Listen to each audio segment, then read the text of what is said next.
डॉक्टरमुळे मला 7 वर्षात जे शाळेत मी शिकवलं नाही ते शिकण्यात मिळालं आहे. त्याबद्दल त्यांना खूप खूप धन्यवाद. लोकांना कसं त्यांचं चरित्र घडवायचं याच्याबद्दल पूर्ण तुम्हाला ज्ञान तुमच्या व्हॉट्सअप ग्रुपद्वारे मिळू शकतं. डॉक्टर साहेब प्रसाद शेवाळे साहेब याबद्दल तुम्ही जरा ध्यान द्यावं असं मला वाटतं. तुमचे विचार त्यांच्यावर पोहोचावे असेही मला तुमची विनंती आहे. उपस्थित सर्वांना परत एकदा नाही ना आता देऊ शकत नाही ना, कारण मी व्यवसाय त्याच्याकरताच बंद केला. मला वाटतं कधी कधी पाळी येईल मला जोड्या आणायला लागतील. थँक्यू.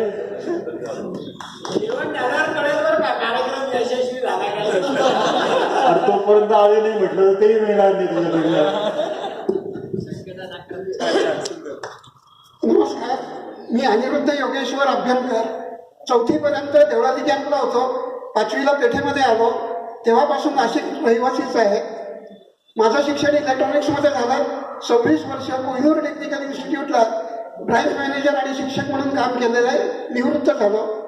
आमच्या 5 पिढ्या या शिक्षण क्षेत्रामध्ये होत्या. म्हणजे आजोबा, वडील, आई, मी, मुलगा, सून, मुलगी. फक्त विषय वेगवेगळे आहेत. मुलगा आणि सून आता सध्या 11वी 12वीचे बायोलॉजीचे क्लासेस घेतात. मुलगी शाळेमध्ये डान्स टीचर आहे. आणि एक शाळेची आठवण सांगायची म्हणजे चित्पावन ब्राह्मण संघाच्या माध्यमातून दरा कापरेकरांशी माझा संबंध आला. त्यांच्याबरोबर शाळेमध्ये विद्यार्थ्यांकरता गणित स्पर्धा घेतली जायची. त्यानंतर ते गेल्यानंतर दरा कापरेकर स्मृती गणित स्पर्धा म्हणून आमच्या संस्थेतर्फे मी 30 वर्ष कंडक्ट केली.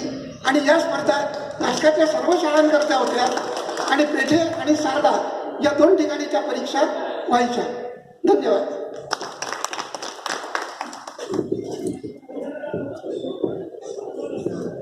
नमस्कार, मी संजीव मनोहर पाध्ये.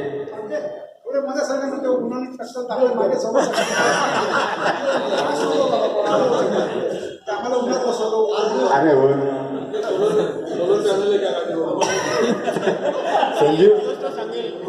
संजीव मनोहर पाध्ये.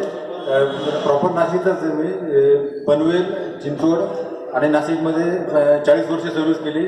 सुरुवातीला युनायटेड वेस्टर्न बँकेत होतो. नंतर IDBI मध्ये मर्ज झाली म्हणून IDBI मधनं रिटायर झालो. आणि 2 मुलं आहेत. दोन्ही, एक मुलगा IT मध्ये, दुसरा मेकॅनिकल सेक्टरमध्ये. बस.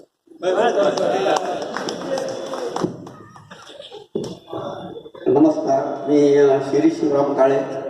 पहिल्यापासून नाशिकलाच आहे. महेंद्र स्वतःमध्ये 40 वर्ष सर्व्हिस करून डेप्युटी मॅनेजर अकाउंट म्हणून रिटायर झालो. एक मुलगी आहे, ती नाशिकलाच आहे. आणि मिसेस LIC मध्ये आहे, ती रिटायर झाली 6 महिन्याने. Thank you very much. नमस्कार, माझं नाव डॉक्टर राजीव वाणी. मी इथनं 11वी आपल्या शाळेतूनच केली. नंतर HPD कॉलेजला होतो, HPD RYला 1 वर्ष.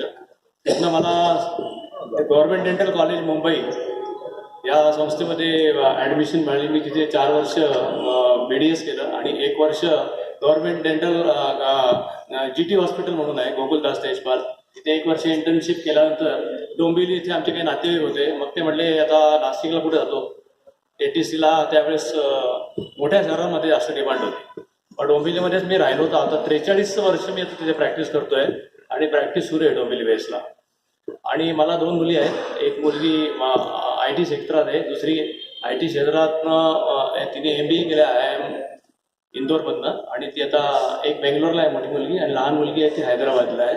ऑप्टम नावाच्या एका हेल्थ ग्रुपमध्ये ती काम करते.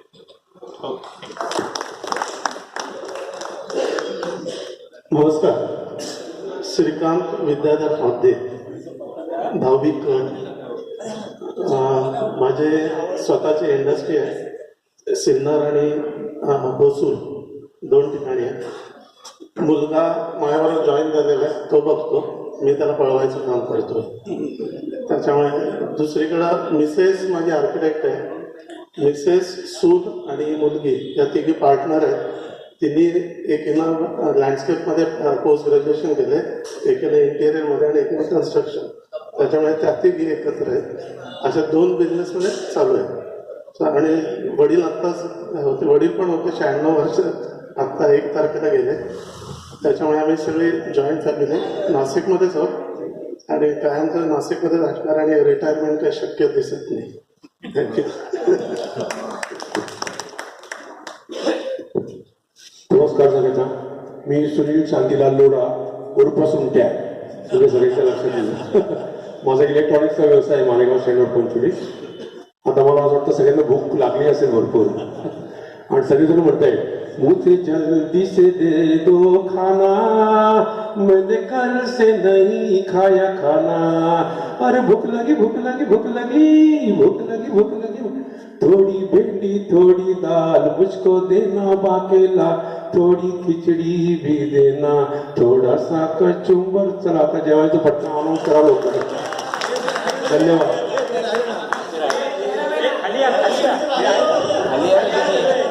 कोण राहिलेला अजून?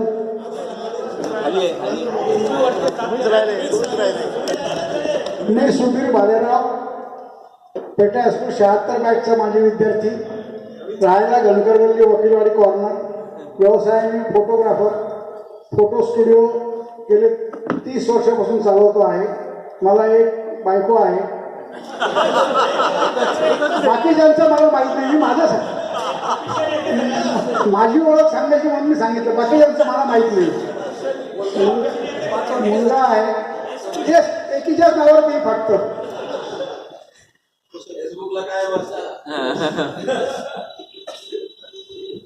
नमस्कार, मी प्रमोद टेंभुर्णीकर. आपण सगळ्यांनी असं सांगितलं की 5वी ते 10वी इथं आपण होतो, पण बरेच लोक आपण 11वीला पण इथं होतो, हे सगळ्यांना विसरून गेले. तर मी 5वीपासूनच इथं आलो आणि इथून म्हणजे शालेय शिक्षण झाल्यानंतर मी BE सिव्हिल केलं COEP मधनं, पुण्यामधनं. नंतर त्याच्यानंतर 35 वर्ष मी सार्वजनिक बांधकाम खात्यात नोकरी केली. 2019 मध्ये मी रिटायर झालो. त्यानंतर एका कन्सल्टन्सी फर्ममध्ये मी सध्या काम करतोय. मला एक मुलगा एक मुलगी आहे. दोघंही ग्रॅज्युएट म्हणजे मेकॅनिकल इंजिनियर्स आहेत. दोघंही इथंच स्थायिक आहेत. आणि एक वेगळी ओळख म्हणजे नाशिकमध्येचे जे आमदार आहेत देवेंद्र फडणवीस, ह्या माझ्या बहीणबाई आहेत. धन्यवाद. हो, करा करा, जरूर जरूर. 24 तास अवेलेबल आहे. अरे आपल्याकडे तुषार पण आहे, असं काही विसरलं नाही. सर्वात प्रथम मी क्षमा मागतो. मगाशी मी आमदार आहे, बोलू का? सर्वप्रथम मी तुमची क्षमा मागतो. मगाशी मी प्रातिनिधिक स्वरूपात माझी ओळख करून दिली. त्याचं कारण असं होतं की आपल्याकडे वेळ कमी आहे, म्हणून मी तशा पद्धतीने सांगितलं. माझं नाव मिलिंद प्रभाकर कचोळे. मी सध्या नाशिकमध्ये स्थायिक आहे. सध्या मी पहिल्यापासून नाशिकमध्येच स्थायिक आहे. मी माझं करिअर मेडिकल रिप्रेझेंटेटिव्ह म्हणून चालू केलं. त्याच्यानंतर मी मॅनेजर झालो. त्याच्यानंतर मी माझं स्वतःचं फार्मसी चालू केली. आजही माझी फार्मसी डॉक्टर गणोरकर हॉस्पिटलमध्ये आहे. त्याचबरोबर मी काही सामाजिक संस्थांशी पण जोडला गेलेलो आहे. आपल्यासारखीच नाशिक शिक्षण प्रसारक मंडळ 110 वर्ष पूर्ण झालेल्या संस्थेचं मी सध्या दायित्व माझ्याकडे जॉईंट सेक्रेटरी म्हणून आहे. तसंच नाशिकमध्ये एक आधाराश्रम म्हणून एक अतिशय जुनी 75 वर्ष संस्था आहे, त्याही संस्थेचं मी काम करतो. आणि नाशिक डिस्ट्रिक्ट टेबल टेनिस असोसिएशनचा मी उपाध्यक्ष पण आहे. आणि अजूनही मी टेबल टेनिसचं कोचिंग करतो. आणि रोज सकाळी आणि संध्याकाळी 2 तास मी माझ्या आयुष्यातल्या टेबल टेनिससाठी जातो. मला एक मुलगा आहे, तो स्टेमसेल्स बँकिंगचा बिझनेस करतो. आणि माझी मुलगी आर्किटेक्ट आहे, ती पण नाशिकमध्ये आहे. दोघेही जण नाशिकमध्येच आम्ही सेटल आहोत. धन्यवाद. एक सांगायचं राहिलं की 2023 मध्ये मी एव्हरेस्ट बेस कॅम्पला पण जाऊन आलो होतो.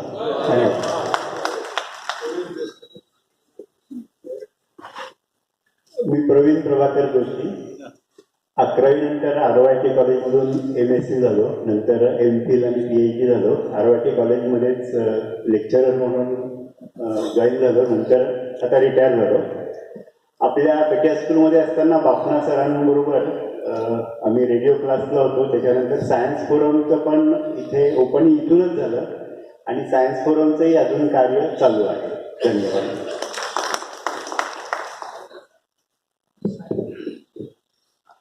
मी प्रमोद नरहर.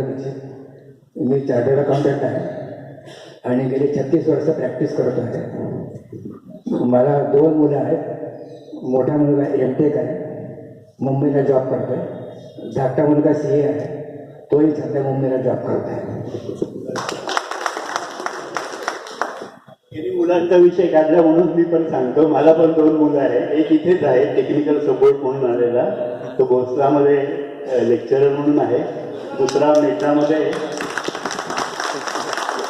US ला आहे आणि त्याची मिसेस PhD करते आहे. मी संजय बापरेकर, 10वी ई तुकडीमध्ये होतो. मी सिव्हिल इंजिनियर आहे आणि एक मुलगा एक मुलगी आहे, दोघे डॉक्टर.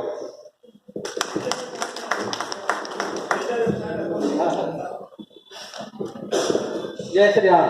मी प्रकाश कृष्णाजी मेहरे, 10वीमध्ये म्हणजे शाळेत असताना हुंडेवाला लेनमध्ये राहायचो. 85ला जेलरोडला शिफ्ट झालो. मुलगी लग्न झालेली पुण्यात असते आणि मी आणि मिसेस इथे आहे. मी सध्या वनवासी कल्याण आश्रमाचं काम करतो, महानगर उपाध्यक्ष.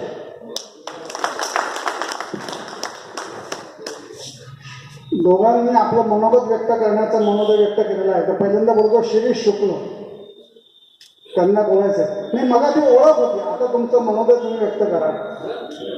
त्यांच्यानंतर डॉक्टर हरीश गर्गे. हरीश गर्गेंनी तयार व्हायचं आहे. हॅलो, मला मनोगत याच्यासाठी व्यक्त करायचं होतं की आज डायसवरून मी जेव्हा पहिल्यांदा भाषण केलं तेव्हा 6वी ब मध्ये स्वराज्य हा माझा जन्मसिद्ध हक्क आहे आणि तो मी मिळवणारच असे म्हणणारे लोकमान्य बाळ गंगाधर टिळक यांचा जन्म वगैरे वगैरे वगैरे म्हणायचं. बक्षीस तर पहिलं मिळालं, पण नंतर हे सगळे माझ्या वर्गातले जे मुलं होते ना, ते काय करायचे, मी समोर आलं कारण मी असं केलं होतं. सगळे मी घरी सांगितलं म्हटलं आता पुढे भाषण नाही करणार का, म्हटलं सगळेजण मला असे करतात. हे पहिलं आत्मविश्वास जो जागवला तो पहिल्यांदा इथे. नंतर मग गोवा देशपांडे वक्तृत्व स्पर्धा असो, उत्स्फूर्त वक्तृत्व स्पर्धा असतो. फक्त मला प्रत्येक वेळेस कॉम्पिटिशनला संतोष यायचा. संतोष कुठे? तो संतोष माझ्या कॉम्पिटिशनला. मला माझ्यानंतर संतोषाचं मला टेन्शन, अरे हा पहिला नंबर मिळाला. अशी मस्त मजेदार सफर 5वी पासून सुरू झाली. पहिले राजाबादकर शाळेत होतो, नंतर इथे आलो 5वी ब मध्ये, नंतर 8वीला NCC ज्यांना नाही मिळालं ते सगळे इकडे आले. अशी एक 8वी ब म्हणून झाली. या शाळेने जे काही दिलंय इतकं आहे की मी शब्दात व्यक्त करू शकत नाही. पण मग अशी सांगितलं की छडी लागे छमछम विद्या गामवर. मी ST कॉलेज राहायचं, बऱ्याच जणांना माहिती आहे. तर तेव्हा बसने यायचो. बसने येताना काय तो लेट व्हायची बस खाली उतरलं की आवाज यायचा, आकाशवाणी पुणे सुधा नारायण प्रादेशिक बातम्या देत आहे. मला टेन्शन येतं कारण इथे पुरा वैद्य बाहेर उभे असायचे छडी घेऊन आणि फट मारायची छडी. इतक्या छड्या खाल्ल्या पण रोज बस लेट व्हायची. पण या छड्यांमुळे डिसिप्लिन लागलं. या डिसिप्लिनमुळे मला पेठेने काय दिलं, मला पेठेने सुंदर मित्र दिले, मला पेठेने आत्मविश्वास दिला, मला पेठेने कुठल्याही परिस्थितीत हार मानायची नाही हे मला शिकवलं. मी माझ्या मुलांना सांगतो की नाशिक जरी मी आत्ता सध्या नसलो तर मी नाशिकशी कनेक्ट याच्यासाठी आहे कारण मी या पेठेचा विद्यार्थी आहे. मला मोगेचं फार जेलिसी यायची कारण मला ST कॉलेजला छड्या मारा लागायचं आणि मोगे इथून जिनावतून इथे यायचा शिरीष मोगे. त्यामुळे मला असं वाटतं आपण फार लांबलो. मी वडिला वाटतं इथे जवळ घर घेऊन मोगेची इथे म्हणजे मला छड्या नाही मिळाला. असं मजेदार लाईफ होतं. जास्त बोलत नाही. मला चान्स दिल्याबद्दल धन्यवाद. डॉक्टर हरीश गर्गे.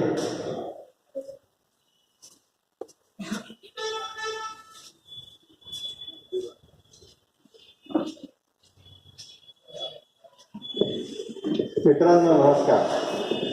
मी मनोगत एवढ्यासाठी तुमच्यासमोर मांडणार आहे कारण आजही आयुर्वेद म्हटलं की सगळ्यांना जडीबुटी वाटते आणि कुठेतरी नाडी बघणं, काहीतरी चमत्कार करणं असं वाटतं.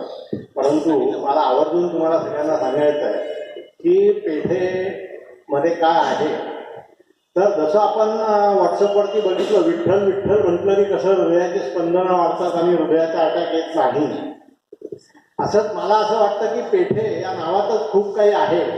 पेठे पेठे नाव मोठे आणि लक्षण मोठेच मोठे असं हे पेठेचं नाव सतत ठ जो येतो ना तो आपल्याला ठासून आपल्या मस्तिष्कामध्ये बसतो आणि त्यातनं आपली काय प्रगती होते.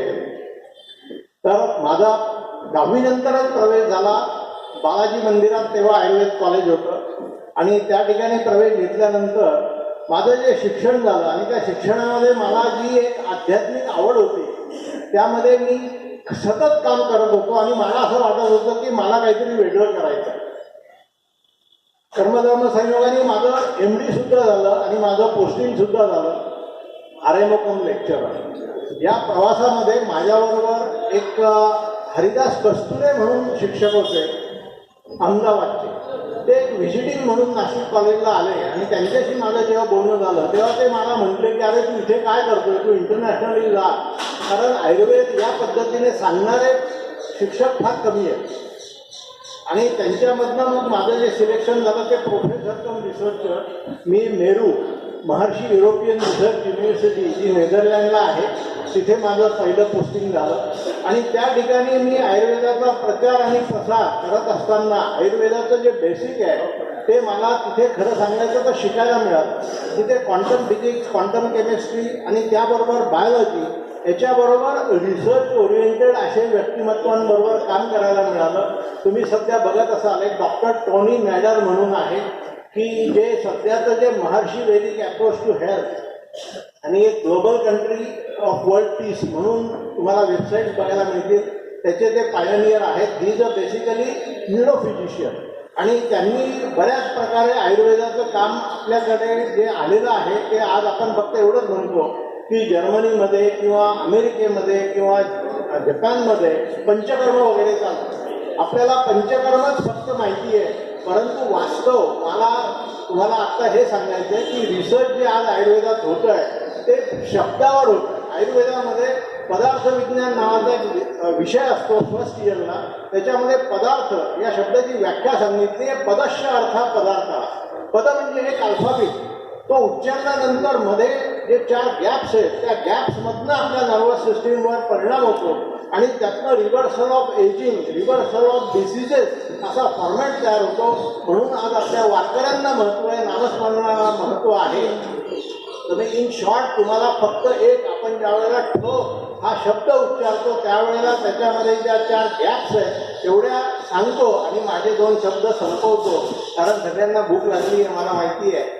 ठ हा शब्द उच्चारताना आपण जी एक पोझिशन घेतो उच्चारण्याची तिथे जो अभाव आहे 4 गॅप्स अभाव, तर त्यातला पहिला जो अभाव आहे तो प्रागभाव, प्रारंभीचा अभाव आहे. ठ हा उच्चार जेव्हा पूर्ण होतो तिथे फ्रॅक्शन ऑफ सेकंड गॅप आहे जिथनं तो शब्द खाली येणार आहे. तिथे जो गॅप आहे त्याला म्हटलंय प्रध्वंसाभाव, प्रकर्षाने ध्वंस म्हणजे खाली येणं. आणि मग तो ठ शब्दाचा उच्चार पूर्ण संपतो तिथे फ्रॅक्शन ऑफ सेकंड गॅप आहे, त्याला म्हटलेलं आहे अत्यंताभाव, end of the pronunciation of that alphabet. आणि मग पुढचा शब्द मग तो पेठे असेल की विठ्ठल असेल, पुढचा शब्द जो येणार आहे तो ल येईल की अ येईल, त्याच्यामध्ये एक गॅप आहे जिथे काहीही नाही. हा जो अभाव आहे त्याला म्हटलंय अन्योन्य अभाव. अन्योन्य काहीही नाही. हे जे 4 गॅप्स आहेत हे 4 गॅप्स तुमच्या नर्वस सिस्टीमला रिहॅबिलिट करतात, त्याच्यामध्ये पूर्ण एनर्जी भरतात. त्यामुळे मी तुम्हाला असं म्हणेन की आपल्याला सगळ्यांना माहिती आहे की रोज नवीन काय घडतं, तर सूर्योदय घडतो आणि सूर्य उपासनेमध्ये जर काय असेल तर सूर्याचं नावाचे मित्राय नमः. आपण मित्र म्हणून एकत्र आलेलो आहोत. त्यामध्ये कोण काय कुठल्या पोझिशनला आहे याच्याशी काही घेणं देणं नाही. जे हे सप्तर्षी बसले त्यांच्याबरोबर अनेक ऋषी आहेत की ज्यांनी आपल्याला सगळ्यांना एकत्र आणलेलं आहे. त्या सगळ्यांच्या हृदयातल्या प्रेमाला नमस्कार करतो आणि माझं मनोगत संपवतो. धन्यवाद.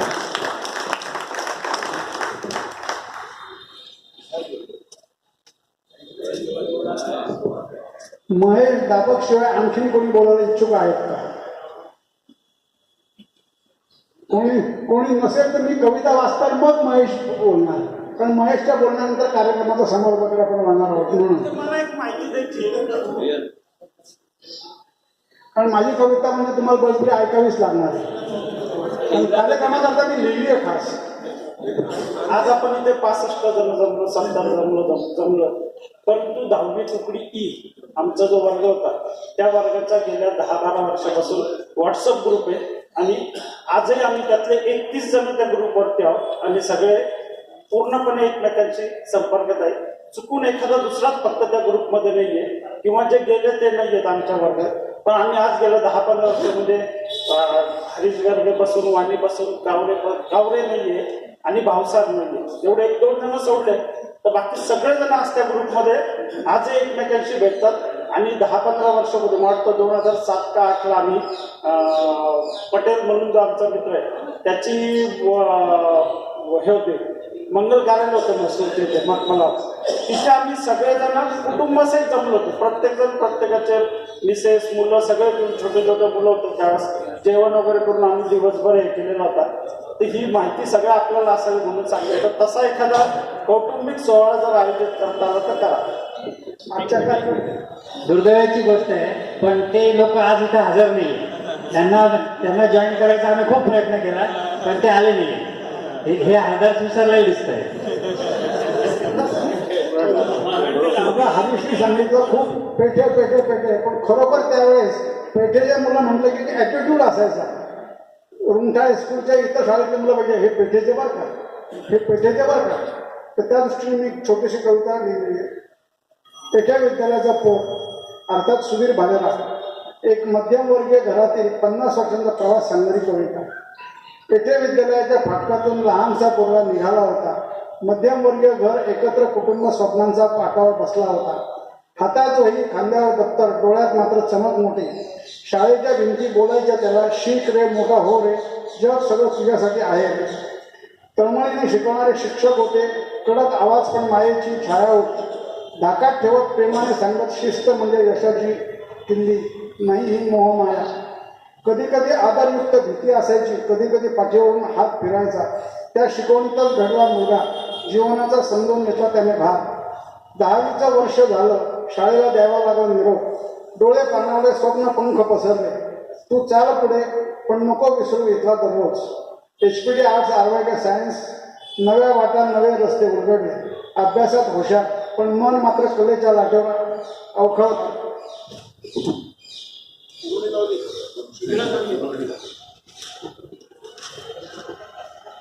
नाटक, रंगमंच, चित्र, छायाप्रकाश याच्यातच त्याला स्वतःचे जग सापडलं. घराच्या सगळ्यांपेक्षा काहीतरी वेगळं त्याने करून दाखवलं. कॅमेरा हातात घेतला आणि ती जादू सुरू झाली. लोकांच्या आनंदाचे क्षण, आठवणी, हसू, आसवे लेन्समधून कायमची जपली गेली. पहिल्या फोटोने मिळालेली कमाई सांगायला हरकत नाही. माझ्या कारकिर्दीतली पहिली कमाई रत्नावली सरांच्या घरी त्यांच्या मुलीचा वाढदिवस 9 फोटो मी काढले होते. ती माझ्या आयुष्याची पहिली कमाई. पहिल्या फोटोने मिळाली कमाई पण पैशापेक्षा समाधान मोठं. चित्रांमधला जिवंतपणाचा सुगंध त्याला दरवेळी नाव आयुष्य देत होतं. आज नाशिकमध्ये नाव झळकलं. फोटोग्राफर म्हणून वेगळी ओळख मिळाली. जीवनाच्या फिल्ममध्ये त्याने आपली खास एक प्रेम कोरली. आणि शेवटी या सगळ्या प्रवासाच्या मुळाशी एकच ज्योत सतत उजळत राहिली. धन्यवाद पेठे विद्यालय, तू दिलेल्या शिकवणीनेच माझे आयुष्य उजळून निघालं. धन्यवाद पेठे, तू दिलेल्या शिकवणीमुळेच माझं आयुष्य उजळून निघालं. धन्यवाद. यानंतर महेश दाबकानंतर सुरुची भोजन आणि निघताना सर्वांना सकाळचा ग्रुप फोटो आणि एक स्मृतिचिन्ह मिळणार आहे. ते सर्वांनी आठवणी घेऊन जायचं आहे. परस्पर कोणी जाऊ नये. आत्ताच आपण सगळ्यांनी शिग्र कवींची कविता ऐकलेलीच आहे. फक्त मी 2 मिनिटं मला सांगावं असं वाटतं की आता याच्यानंतर महेश दाबक जो आपल्यासमोर काही त्याच्या गोष्टी मांडणार आहे त्याची फक्त थोडीशी ओळख सांगतो. एक राष्ट्रीय शिक्षण संस्था म्हणून जी आज आपण नवीन NEP तयार झालेली आहे त्याचं जे काम आहे ते अतिशय पहिल्यापासून म्हणजे ज्याला त्याचा उगम ज्याच्यापासून झाला तसा आपला हा मित्र महेश दाबक आहे. यानं शिक्षण क्षेत्रामध्ये खरोखर खूप मोठं नाव आहे. आपल्याला सगळ्यांना माहितीच असेल. तो नीती आयोगाचा पण सदस्य होता. आत्ताच त्यांनी ते सोडून पूर्णपणे भारतीय शिक्षण जे आहे त्याच्याबद्दल त्याचा खूप स्वतःचा अभ्यास आहे. आणि आता पुढच्या वर्षी आपल्याकडे कुंभमेळा पण आहे. त्याचं सुद्धा तो नाशिकमध्ये खूप प्रचंड काम करतोय. तर त्याबद्दलच त्याला काहीतरी थोडंसं आवाहन करायचं आहे आपल्याला. म्हणून मी त्याला विनंती करतो की त्यांनी बोलावं.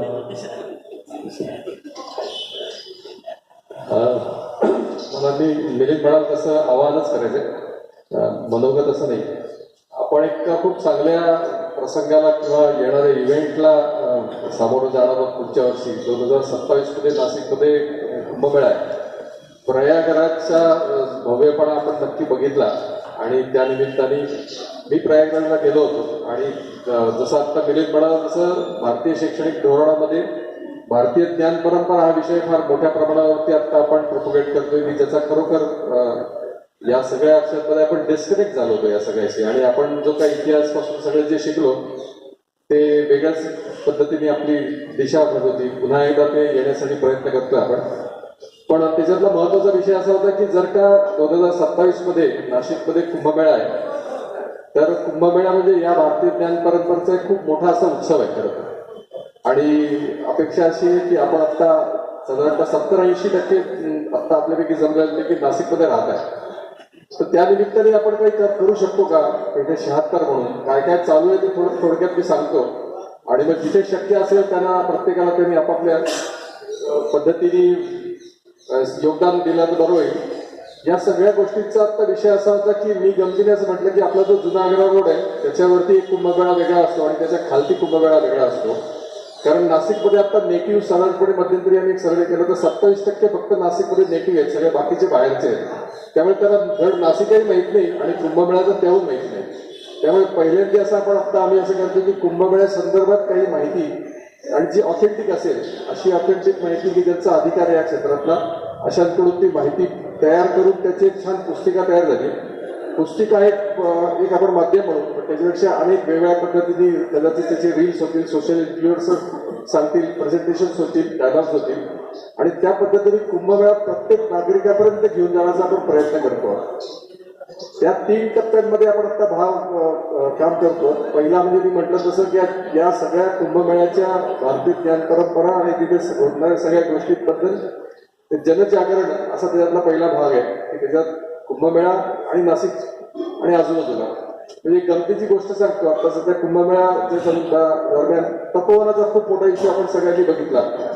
माझ्या इंडस्ट्रीमधल्या एका मित्रांनी पण खूप मोठ्या पोस्ट सुरू केल्या की अरे ते अमुक आहे ते ढमुक आहे आणि मग त्याला मी एक दिवशी म्हटलं की चल आपण जाऊ कुठे ते कुंभमेळा बघू, तपोवन बघू. तपोवनही माहीत नव्हतं आणि आरडाओरडा मात्र तपोवनाचा खूप मोठ्या प्रमाणात चालला होता. प्रॉब्लेम आता असा आहे की नाशिकही लोकांना माहिती नाही. त्यामुळे तो प्रयत्न असेल की नाशिकचा म्हणजे एक छोटी गोष्ट सांगतो. नाशिकच्या ब्रिटिशांनी दिल्लीच्या नंतर नाशिक असं गॅझेट बघताना मी आता अभ्यास करायला नाशिकचा भारताची राजधानी व्हावी अशा दृष्टीने एक गॅझेटमध्ये रिपोर्ट मिळाला आणि एवढा मोठा त्याचा सगळ्या दृष्टिकोनातून नाशिक एवढी मोठी शहर आपण येतो. अशा अनेक गोष्टी आहेत. त्यामुळे जनजागरण, भावजागरण, जनसहभाग या 3 टप्प्यामधून काही काम करायचं सुरू आहे. शासन त्यांच्या पद्धतीने काम करतोय, शासनाच्या बरोबरीने काम आम्ही आता मदत करतोय. त्यामुळे आपल्या सगळ्यांनाही वेगळ्या पद्धतीने जर काही करायची इच्छा असेल तर आपण एक पेठे 76 म्हणून एखादी वेगळी ऍक्टिव्हिटी करू शकतो आणि त्याचा एक इम्पॅक्ट चांगला नक्की आपल्या या शहरावरती होऊ शकेल की आपण पेठेचे विद्यार्थी आणि ते काहीतरी करतायत असं म्हटलं तर त्याला एक वेगळी स्वरूप येऊ शकतं. त्यामुळे प्रत्येकाला असं वाटलं तर आपण त्याचा विचार करू शकतो किंवा इंडिव्हिज्युअल कॅपॅसिटीमध्येही अनेक आता आपल्याकडे आहेत. जसं तुषारसारखं आहे की जे वैद्यकीय क्षेत्रात असतील, काही व्हॉलंटिअरमध्ये असतील, डिझास्टर मॅनेजमेंटमध्ये मोठ्या प्रमाणात काम चालू आहे.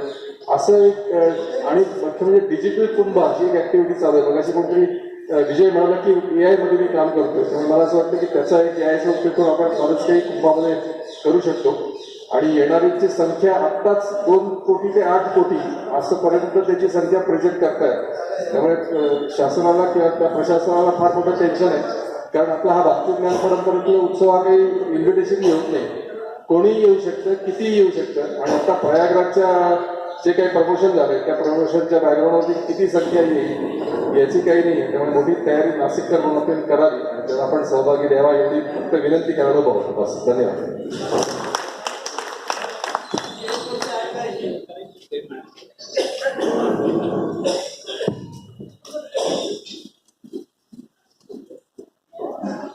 मला वाटतं एक गोष्ट ॲड करायची. माझ्याकडे एक नाशिक ॲमेच्युअर रेडिओ क्लब आहे, ॲम रेडिओ. जर कोणाला माहिती नसेल तर माझ्याकडे रेडिओ स्टेशन पण आहे, घरी वॉकी टॉकीज पण आहे. तर आपण कुंभमेळ्याला मागच्या याला पण ती सेवा दिली होती, ह्याला पण देणार आहोत. मी सेक्रेटरी त्या क्लबचा.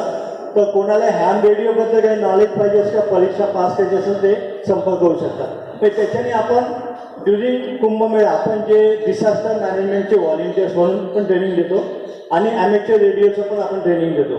तर कोणाला त्याबद्दल नॉलेज पाहिजे, सेवा द्यायची तर देऊ शकतो. थोडंसं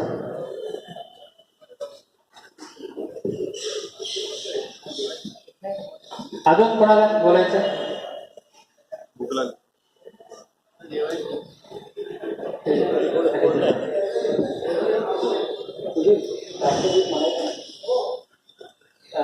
मला असं वाटतं की आपण यांच्या राष्ट्रगीत लावतोय, सगळ्यांनी उभं राहावं. मिलिंद मिलिंद मिलिंद मिलिंद मिलिंद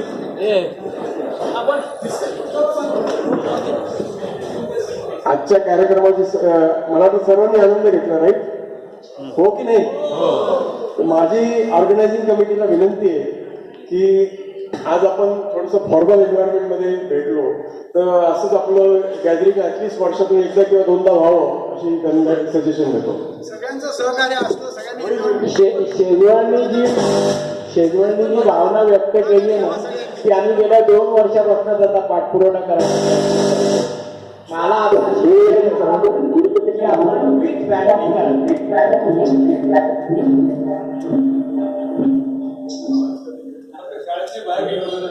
मला असं वाटतं हे गेट टुगेदर आपण आता विथ फॅमिली करावं ना, बाहेर ठेवू ना.